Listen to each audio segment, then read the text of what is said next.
今日も一日お疲れ様。お疲れジャパニーズのゆりこです。このチャンネルでは日本語を勉強している皆さんと一緒に夜寝る前に日本語と日本文化をゆっくり楽しく学んでいきます。今日のテーマはこちら。外国人が理解できない日本の Z 世代スラングトップ10。最近の日本ではもちろんね、これは日本に限った話ではないんだけど、やっぱり SNS を中心に、若者がね、主に新しい言葉をどんどん生み出しているかなって思うんだけど、今日はその中でも特に私が最近目にするね、Z 世代がよく使う言葉っていうのを紹介していきたいと思います。一つ目、蛙化現象。これはね、最近とても有名になった言葉なんですが、皆さん、カエルって何かわかりますか？カエルっていう言葉は多分いろんなね、意味があると思うんだけど、カエル、カエル、そしてカエル。カエルというね、発音をしたときに、私たちが思い浮かべるのは緑色の爬虫類の動物だ、両生類かな。緑色のね、動物なわけなんですけれども、蛙化現象と言われる言葉があります。カエルは、緑色のその動物のことで、化っていうのは化けるっていう意味、そして現象っていうのはそうなっちゃったみたいな、そういう状況みたいな感じなんだけど、意味としては好きだった人を急に気持ち悪く感じることっていう感じですね。例えば好きだった人が変な食べ方をしてた。これね、よくある例としては、女性目線で言うと、すごいおしゃれなパスタ屋さんに連れて行ってくれたんだけど、こら、もう静かにして。すごいね、綺麗じゃない、おしゃれなね、パスタ屋さんに連れて行ってくれたんだけど、男性がね、ズルズルズルって言ってこう食べたりとか、あとは何かな、あとは急にね、夜中に変な LINE を送ってきたとか、そんな瞬間に、なんかちょっと無理、みたいな風にね、急に冷めてしまうことがあるかなって思います。それを蛙化現象と言います。多分、カエルってと恋愛でこうね、想像すると、よく、カエルが王子様になるっていうね、ことってあると思うんだけど、私はまさにそれの逆かなと思ってて、王子様がカエルになっちゃうみたいな、元に戻っちゃうみたいな、そんなイメージね。はい。なので、よくね、めっちゃ好きだった、彼氏、なんかカエル化現象したんだよね、みたいな。マジでカエル化彼氏みたいな風に言ったりしますね。はい。皆さんもカエル化されないように、パスタを食べるときはね、音を立てないように気をつけましょう。第2位、〇〇しか勝たん。これはね、SNS ですごく人気の言葉かなって思うんですけど、例えば、使い方としては、モンチしか勝たん。そんな感じですね。意味は、これが一番最高。ラーメンしか勝たん。猫しか勝たん。電車しか勝たん。本当にね、つまりこれが一番好きっていう意味ですね。ちょっとね、文法的に解説すると、なんとかしか勝たんっていうのは、何々しか勝たないという意味なんですね。なので、何々 only can win って感じちょっと私の英語は合ってるかわかんないけど、何かだけ勝つことができる。何々しか勝てないっていう意味イコール、何々だけが勝つことができるっていう意味ですね。なので、なんとかしか勝たんっていうね、表現になっています。そして、第3位が、〇〇界隈です。これはよくあるコミュニティやグループを、意味するんですけど、例えばね、カメラ界隈とか、電車界隈とか、アニメ界隈とかね。英語だとコミュニティとか C に近い言葉なんじゃないかなって思うんだけど、界隈っていう風に言うとね、ちょっとなんていうのかな、面白い雰囲気があるよね。これはね、よくね、なんか、おじいちゃんとかおばあちゃんのことをね、SNS で、なんか天国界隈にいる人とか言うんだけど、まだ天国じゃないでしょって思うんだけど、まあちょっとね、そういう言い方をしたりとか、あとは、一番面白い界隈は何かな。ちょっと待ってね。界隈の面白い使い方。そうね、面白い界隈。何がある。そうね、何でもみんな界隈つけたがる感じかな。なんか、まあこういう人たちみたいな感じで、なんとか界隈っていう風な言い方をするんだけど、まあちょっと面白いなって個人的には思います。はい。次、第4位。おじです。最近ね、日本ではね、おじっていう言葉がすごい、とっても増えてきてるような気がします。もともとは、なんか、池おじとか、古道おじとか、まあ、鉄道おじとか、まあ、カメラおじとか、まあ、そういういろんな言葉があったんだけど、最近では特におじだけをね、ピックアップして、使われているようなイメージがありますね。はい。まあ、おじっていうと、まあなんか要するにね、中年の男性のことなんですけど、まあ、ちょっとね、まあミームっぽい感じの言い方ですよね。はい。ちょっとね、おじさんっていうとちょっと距離があるんだけど、なんかおじっていうとちょっと可愛らしい雰囲気があるような言い方になってますね。ちょっとね、なんかあのおじマジでいけてないんだよねとか、ちょっとこう、おじさんを、なんていうのかな、ちょっとおじさんっていうとね、ちょっと遠い感じになるんだけど、なんかおじっていうとちょっとね、対等感もしくはちょっと下に見てるような言い方かなって、個人的には思ったりしますね。はい。で、まあ、その中でめっちゃ面白いなって思う言葉が2つあって、1つは小道おじです。皆さんは小道おじって聞いてどんなおじさんを想像しますか？答えは子供部屋おじさんなんですけど、まあね、40歳とかにもなって、まだね、実家の子供部屋で暮らしている男性に対して、まあ、子供おじって使ったりするんですね。別に私これ悪いことだと思っていなくてですね、周りにも結構子供おじの人いたんですけど、まあ、なんかね、婚活パーティーとかで、まあ、会計士なんだけど、まあ、彼女がずっといなくて、婚活パーティーとかに通って、結婚相手を真剣に探している人の中にもね、やっぱ小僧じの人とかいて、よく、まあ、他のね、男同士の会話で、いや、何々さんは小僧じだからね、とか言って、まあ、からがってるのをね、聞くのはよくありましたね。私自身がね、何か思うことはないんだけど、まあ、同性のね、男性からはね、ちょっと小道寺と言ってね、まあちょっと冷ややかな目で見られることもあるかもしれませんね。そしてもう一つちょっと面白い言葉としては、イケオジですね。イケオジの意味わかりますか？はい。イケオジですよ。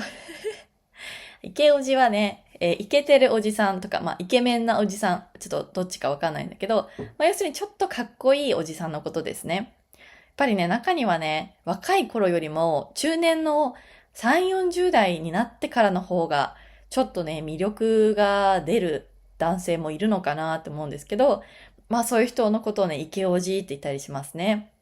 はい。まあやっぱね、映画とかでも4、50代になってからの方がこう、味が出てね、かっこいい、ね、まあジェームズ・ボンドとかもそうですよね。なんか、いつも20代ぐらいの若い女の人がね、なんか彼女になってますけど、まあ相手の人を見ると、まあパッと見おじさんだと思うんですけど、まあああいうのをイケオジっていう風に言うのが正しいのかなって思います。はい。はい。おじを使ってください。そして第5位はですね、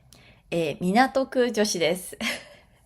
これはね、本当に最近日本ではすごく有名な言葉なんだけど、港区っていうのは東京23区の中にある、まあ一つのね、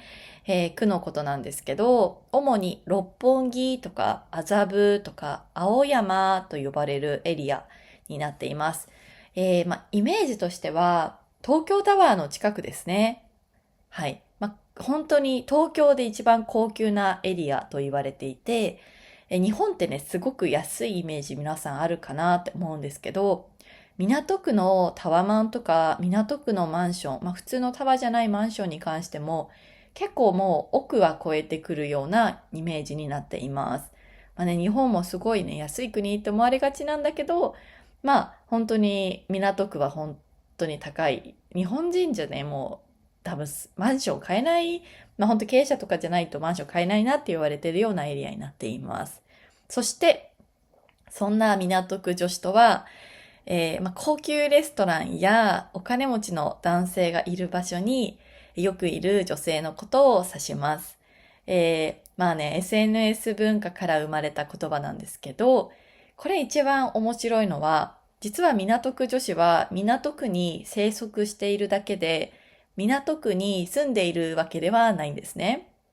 実は住居は、埼玉だったりとか、千葉だったりとか、あと横浜だったりとか、東京じゃないところに住んでいたりするのが一番面白いところです。大体そういう、港区女子は、池おじのね、おじと一緒に遊んでいたりするわけなんですけど、そういう世界もありますよっていう話なんですけどね。ちょっと興味深いですよね。はい。面白いな。はい。次、6番目。好きすぎて、ぬってやつですね。これはね、SNS でよく見る表現かなって思うんですけど、意味は好きすぎて、もう本当にね、もう苦しくなるぐらいね、好きって感じですね。はい。もう、I'm dying っていうね、ニュアンスに近いのかなって思うんですけど、好きすぎて、ぬって感じは、例えば、モンチ、可愛すぎて、しって言っちゃった。可愛すぎて、ぬって感じですね。モンチ可愛いよ。本当に可愛いです。はい。もうなんか、なんて言うんだろう。自分の好きなもののことを語るときに皆さんよくね、好きすぎて、ぬーって言ったりしますね。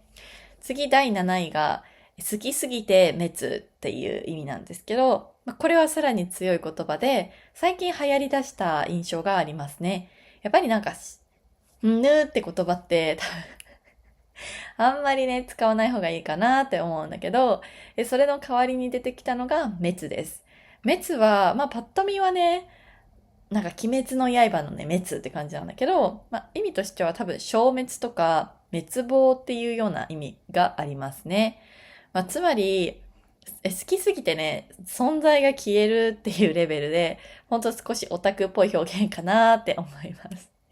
好きすぎて存在が消えるってどういうことやねんみたいな。人類が滅亡するみたいな。モンチが好きすぎてみたいな。そんな感じのイメージですね。はい。そして第8位はガチですね。意味としては本当にっていう、そういう感じかな。例えば、うわ、これガチで美味しいねとか、ガチで面白いねとか。ちょっと若者が言う、スラングになっていますね。でもこれ流行ったのは結構長い期間な気がしますね。もう10年ぐらいね、ガチでっていう言葉使ってるようなイメージがありますね。はい。次第9位、ワンチャンですね。意味はもしかしたらって意味なんだけど、ワンチャンスって意味ですね。ワンチャンス。ワンチャンスってどういうことやって感じだけど、チャンスがあるっていう意味ですね。はい。で、例えば、ワンチャンいけるとか、ちょっとワンチャンいけそうだったよね、みたいな。なんか、雰囲気的にはなんて言うのかな。可能性があるって感じかな。多分とか、ちょっとね、可能性あったよねとか、可能性あるとか、そんな言い方、になっています。割とね、若い大学生ぐらいの子が、使っている、言葉のイメージがあります。私もやっぱり大学生の時はワンチャンって使ってましたね。でもなんかワンチャン、ワンチャン、ワンチャンって言ってて、なんかだんだんね、なんか語彙がなくて、微妙だなっていう風に思われるかもしれないので、ほどほどにね、ワンチャンは使った方がいいかなと思います。さっきの第8位のガチは結構自然に使えるかもしれないですね。ワンチャンに比べたら。ワンチャンはもうちょっとね、ノリが軽い感じがあるんだけど、ガチでっていうのは結構もうちょっと一般的に使える言葉かもしれません。そして第10位、個人的第10位なんですけど、ヤクザかなって思ってて、本来ヤクザって日本の犯罪組織を意味するんですけど、最近、若者がね、スラングとして、えぐいとか、異常とか、強すぎるっていう意味で使うことがあるような気がします。例えば、うわ、このカメラの値段、2000ドルとか、マジでヤクザだわ、みたいな。高すぎるっていうことをね、表現したいときに、ちょっとヤクザっていう言葉を使うともう、なんかすごくね、しっくりくるようなね、気はするので、最近ね、使ってる人が多いような印象ですね。はい。はい。個人的な意見なんですけど、日本語ってすごく前にも何回もこのね、テーマで話したと思うんだけど、すごくね、オノマトペを使ったりとか、カタカナ言葉を使ったりとか、すごくはっきり言わない民族なんですね、日本人というのが。そういう中で、いろいろな言葉が新しく生み出されているっていうのは、ある意味はっきり言わない文化だからこそなのかなって個人的には思っています。例えば、もしかしたらいけるよねっていう、言葉があったとして、もしかしたらいけるねとか、多分いけるんじゃないっていうんじゃなくて、ワンチャンいけるかもね、ワンチャンいけるくねとかっていうと、ちょっとノリがね、軽いような印象になりますよね。とか、あとヤクザっていう言葉もこの値段高すぎるねって言うとちょっと真面目な感じがあるんだけど、ヤクザみたいだね、みたいな風に言うと、ちょっと和らぐというか、そんな印象があるのかなっていうのが個人的な意見ですね。そう。多分日本人はだからね、本当にいろいろな言葉の表現が好きだし、言葉を大事にしている民族なのかなって思います。なので、あえて断定的なね、言い方をしないのかなって思います。ちょっとね、何々すぎて、っていう言葉だけはちょっと、どうなのかなって思ってたんだけど、最近ね、新しい言葉が出てきたので、皆さんはね、何々すぎて滅って方を使うようにしてください。はい。ということでですね、皆さんはね、今日の言葉をいくつ知っていましたでしょうか？コメントで教えてもらえたら嬉しいです。それでは皆さん、今日も一日お疲れ様でした。また次の授業でお会いしましょう。おやすみなさい。